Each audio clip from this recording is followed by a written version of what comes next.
May mga panahon kabayan, pakiramdam mo parang ikaw lang yung lumalaban. Sa career, health, love life, and finance. Ito ang 4 na aspeto ng buhay ng isang tao. Pero kabayan, hindi naman kailangan ganun eh. Paano kung pwede kang magkaroon ng gabay sa araw-araw na magbibigay ng swerte sa 4 na aspeto ng buhay?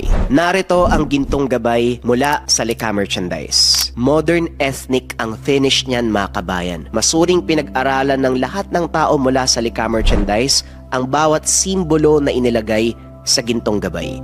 Ang mga nakapaikot na simbolo dyan ay baybayin, old alphabet ng mga Pilipino. Ang ibig sabihin niyan ay kalasag, kalakasan, kayamanan at katalinuhan. Yung mga araw sa gitna ay inspired sa buskalan tattoo na Travelers and Compass. Kaya siya pampaswerte at gabay sa 4 na aspeto ng buhay. Alam naman natin na ang kulay ginto kabayan ay nag-a-attract ng mataas na uri ng swerte sa araw-araw, mataas na uri ng swerte sa lahat ng aspeto ng buhay. Ganyan kahalaga ang bawat simbolo ng gintong gabay. Ito ay hindi simpleng palamuti lang na sinusot sa araw-araw mga kabayan. Ito ay paniniwala na nakakadagdag, nakakatulong sa araw-araw nating gawin. Ito ay mataas na uri ng sandata laban sa hamon sa araw-araw na buhay. Kung interesado ka magkaroon ng gabay kabayan, pwede mong bisitahin ng Yellow Basket dito sa baba or visit mo lang ang shop ng Lika Merchandise. Mag-ingat sa mga scammers.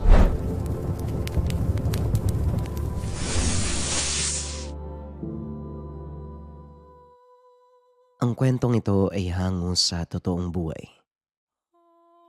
Mula ito sa isa nating kabayan na itago na lamang natin sa pangalang Fernan. Walang eksaktong taon. Ternante, Cavite. Lumaki sa piling ng mga batikang antingero itong si Fernan. Ang kanyang ama. Tanyag dahil sa kakayahan na hindi tabla ng bala at anumang uri ng patalim na gawa ng tao.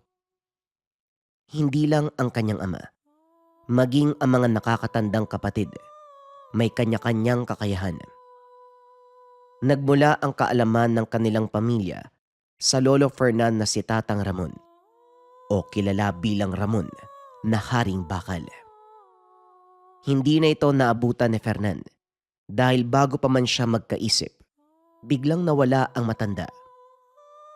Sa kabila ng pagkawala ng ama, ipinagpatuloy na magkapatid na Adonis at Elias ang nasimulan hanggang sa nagkaroon ng sariling mga pamilya. Naging manggagamot si Mang Adonis at si Elias naman ang naging katawang nito. Fernan, samahan mo ang Tiyo Elias mo sa kabilang bundok. Mangangalap ng mga sangkap para sa langis. Wika ni Adonis.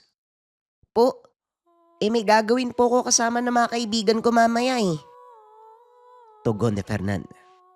Alin ang mas mahalaga? Ang mga kaibigan mo o ang tungkulin ng ating pamilya? Ang tungkulin po pero... Yun naman pala eh. Maganda ka na. Maya-maya lang nandito na ang tsuwin mo. Hindi na nakapagsalita si Fernan. Alam niyang kahit anong gawin, masusunod pa rin ang ama. Habang nag-aayos ng mga dadaling gamit, dumaan ang mga kaibigan. Pasensya na kayo, hindi ako makakasama. May kailangan pala kaming gawin sa kabilang bundok eh. Alam ko na ang gagawin nyo dun. Mangunguha ng mga lumot at kung ano-anong basura. Sige na nga, mauna na kami. Bagyang nainsulto si Fernan sa sinabi ng kaibigan.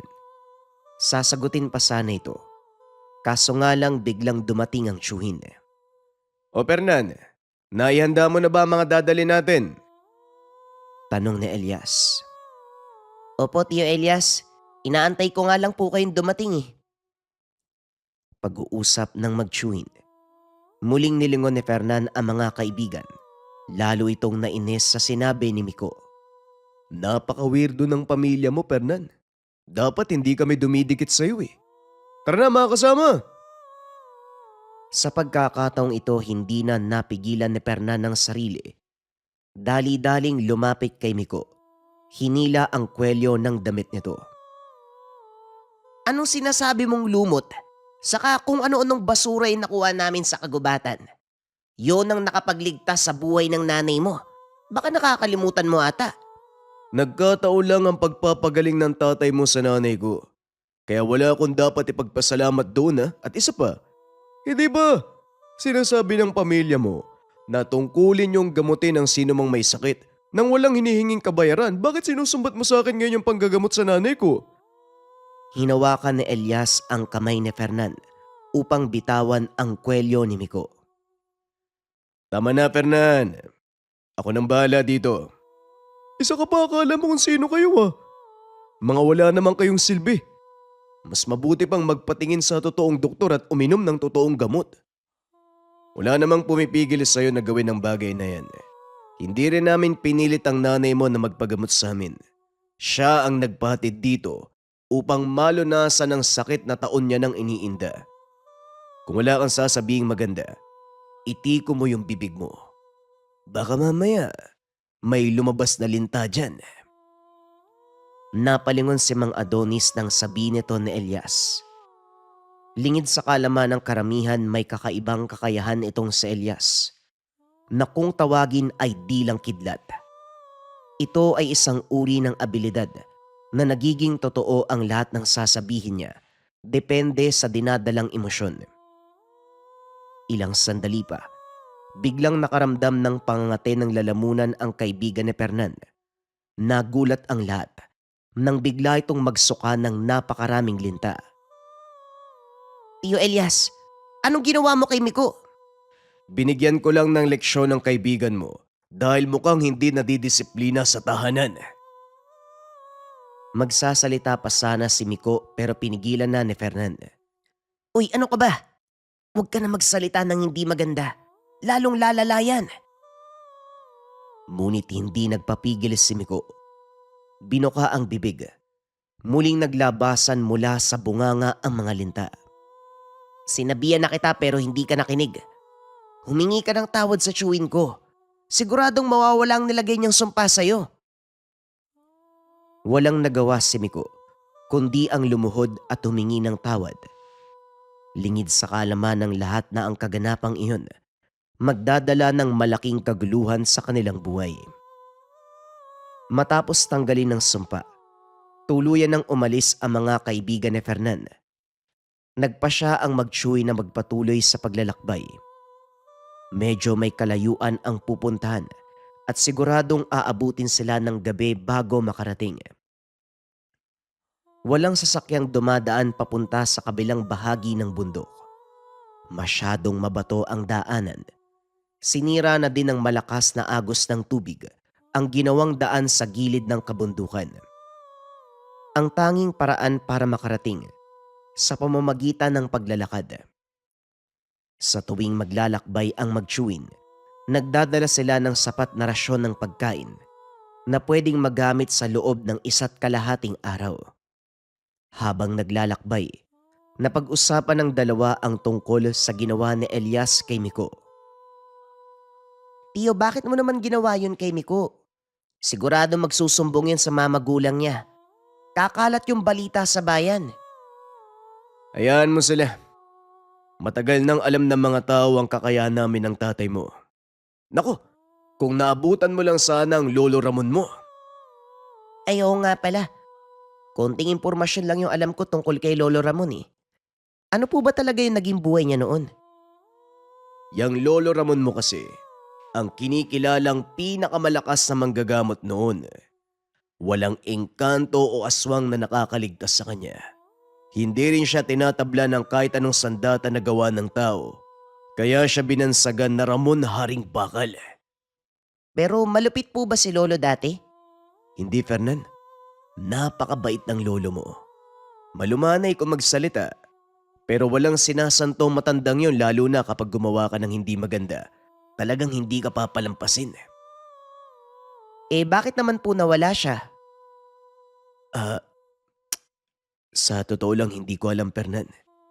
Kahit ang tatay mo, wala ding ideya kung ano ang totoong dahilan ng lolo mo sa pag-alis. Ay nako, siguro nga. Mabuti nang hindi ko siya naabutan. Siguro sobrang stricto ni Lolo Ramon. Oo, strikto siya.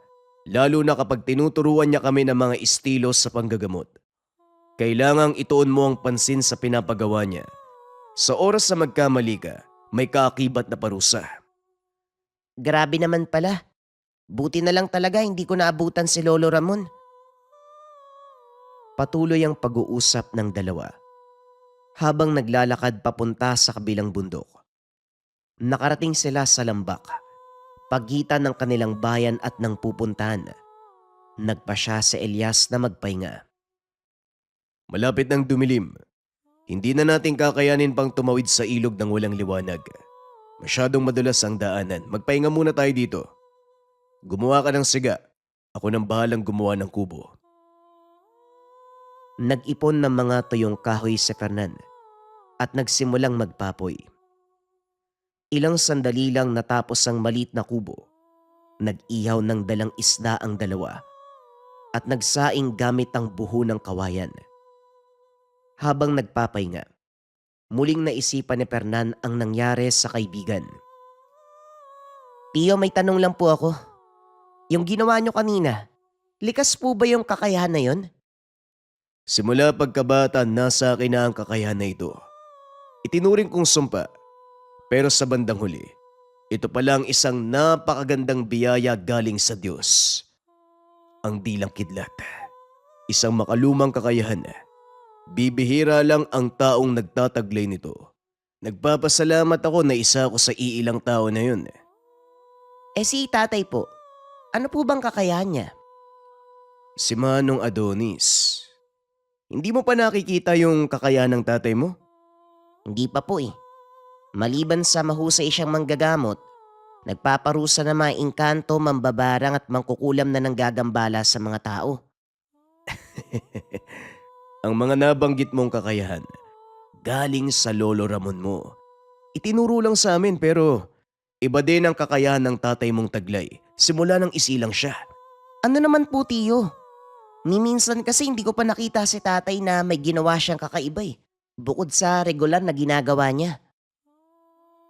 Hindi yun basta-bastang ginagamit ng tatay mo. Dahil sa oras na gamitin niya ang kakayahan, siguradong marami ang mapapahamak. Hindi kagaya ko. Kinakatakutan ng tatay mo ang kanyang kapangyarihan. Ha? Ano pong kapangyarihan? Kaya niyang tumawag ng mga anghel at demonyo gamit ang dugo niya. Hindi niya kailangang gumawa ng ritual o gumamit ng anumang pentagramo. Ang sabi ni tatay noon, kalintulad ni Haring Solomon ang kakayahan niya.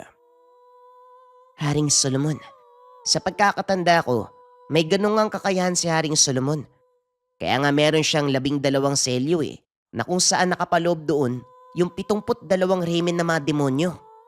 Tinatandaan mo din pala ang mga aral na itinuro namin sa'yo. Mahusay, Fernan, at tama ka.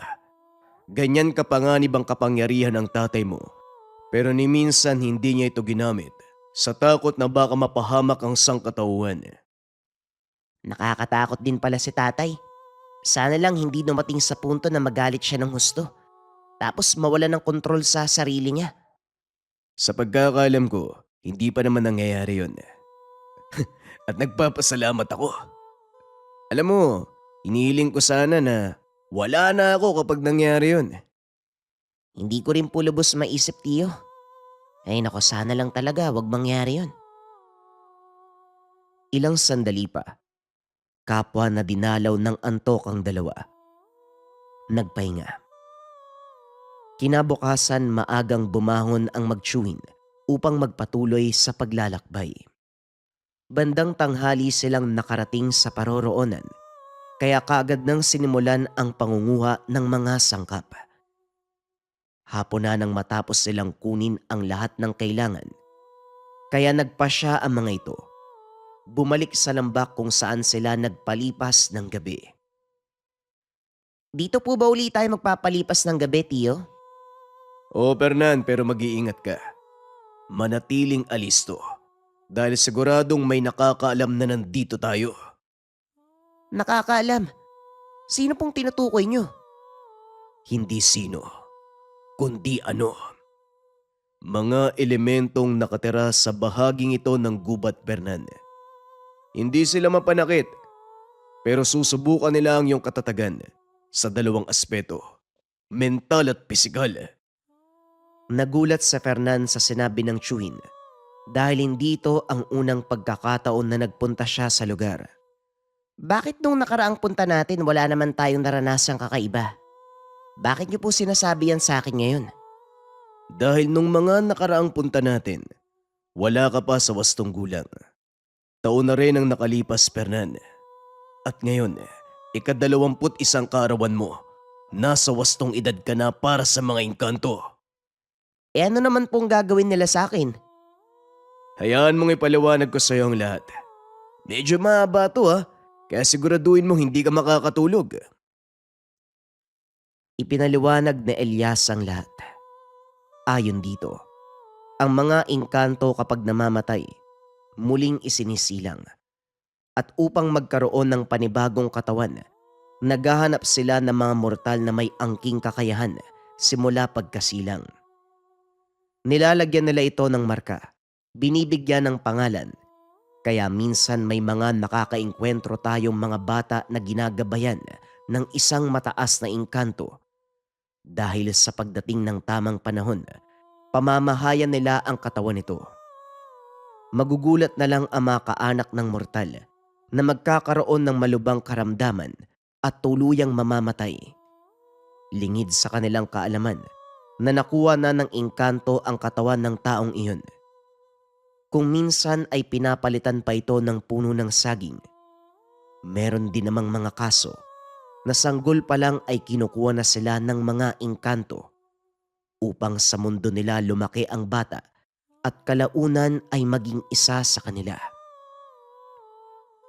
Matapos maikwento ni Elias sa pamangkin ang tungkol sa mga engkanto, hindi na ito nakatulog.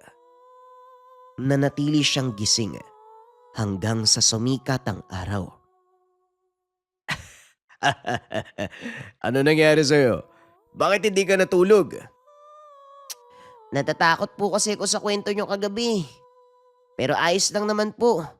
Kaya ko naman maglakad pa uwi. O syali ka na, para maaga tayo makarating. Nagpatuloy sa paglalakad ang dalawa hanggang sa makauwi ang mga ito.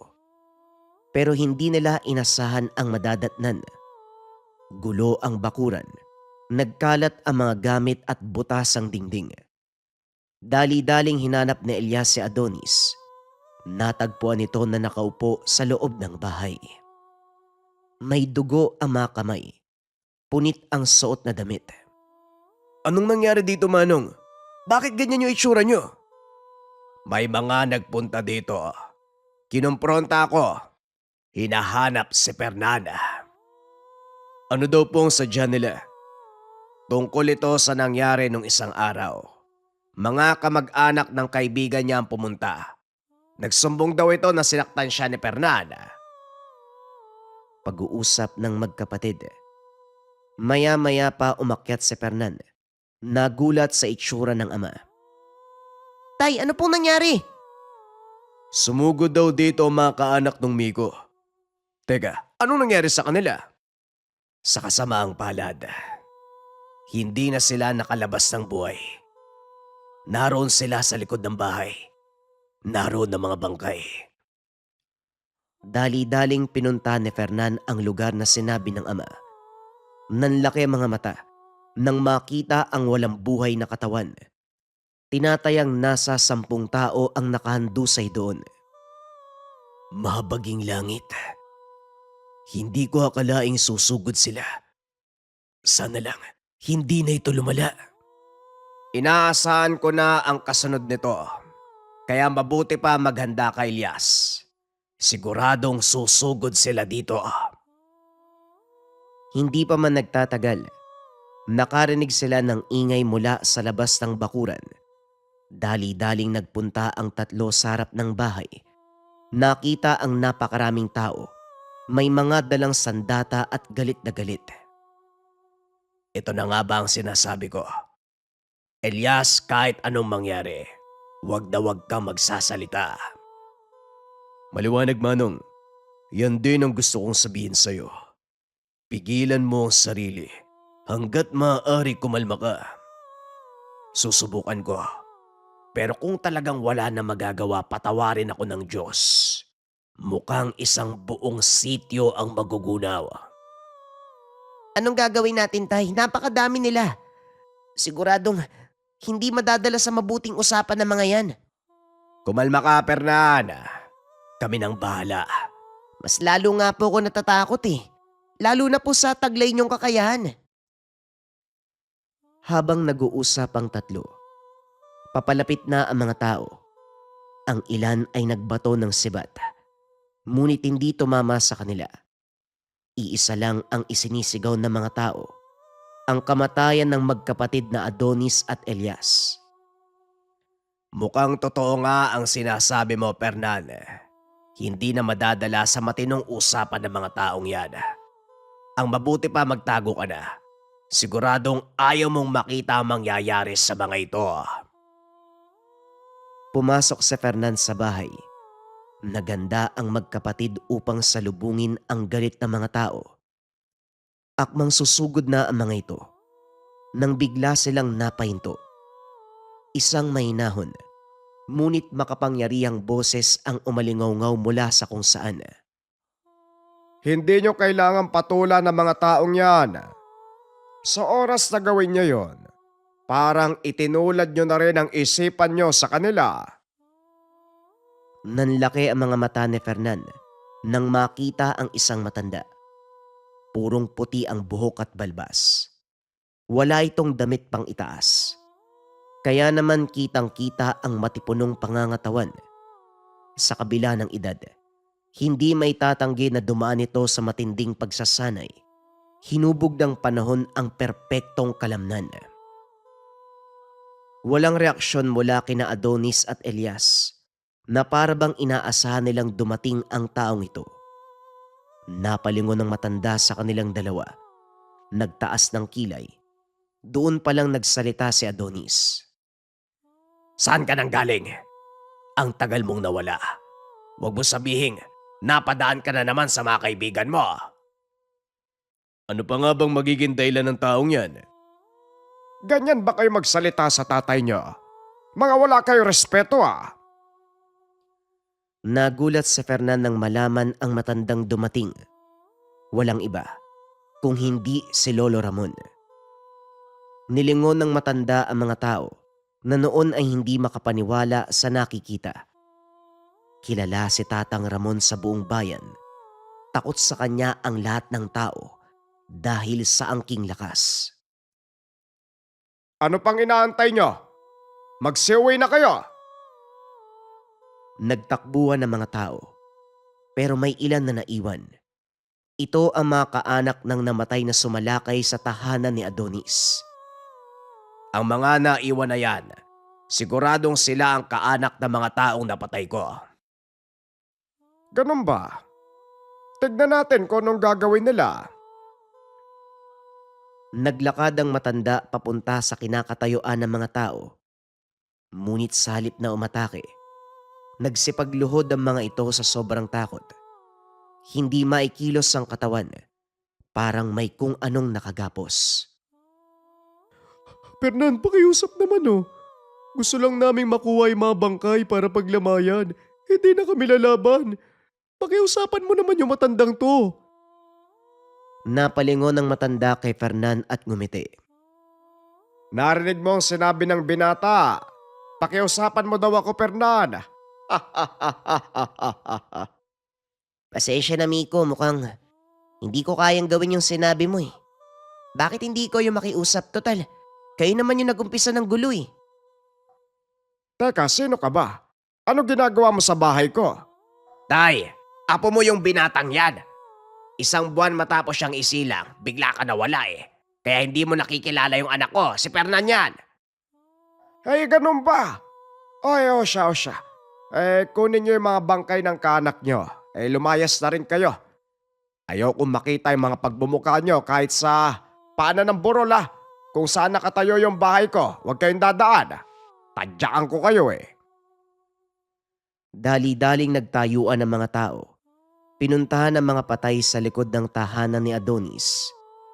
Dito napatunay ni Fernan ang sinabi ng tiyuhin tungkol sa kanyang lolo.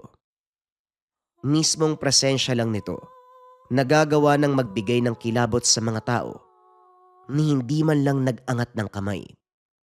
Patunay lang na nagtataglay ito ng malakas na kapangyarihan. Matapos ang kaganapan, tumigil ng ilang araw si Tatang Ramon sa tahanan at muling nagpaalam. Ayon dito, kailangan niya nang bumalik sa mundo ng mga engkanto dahil naroon ang bago niyang buhay. Dito na naliwanagan ang isipan ni Fernan tungkol sa pinagmulan ng lakas ng matanda. Ipinagpalit nito ang sariling katawan sa mga engkanto upang magkaroon ng kakaibang lakas. Hindi na gaanong nakausap ni Fernan ang matanda dahil na rin sa takot. Pero alam niya, patuloy silang binabantayan nito. Lalabas lang sa oras kung saan kailangan ang kanyang presensya.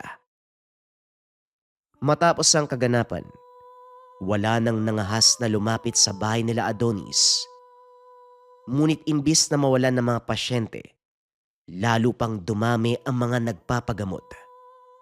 Lalo pa nang malaman ng iba't ibang sityo na muling nagpakita si Lolo Ramon o mas kilala sa katawagan na Haring Bakal.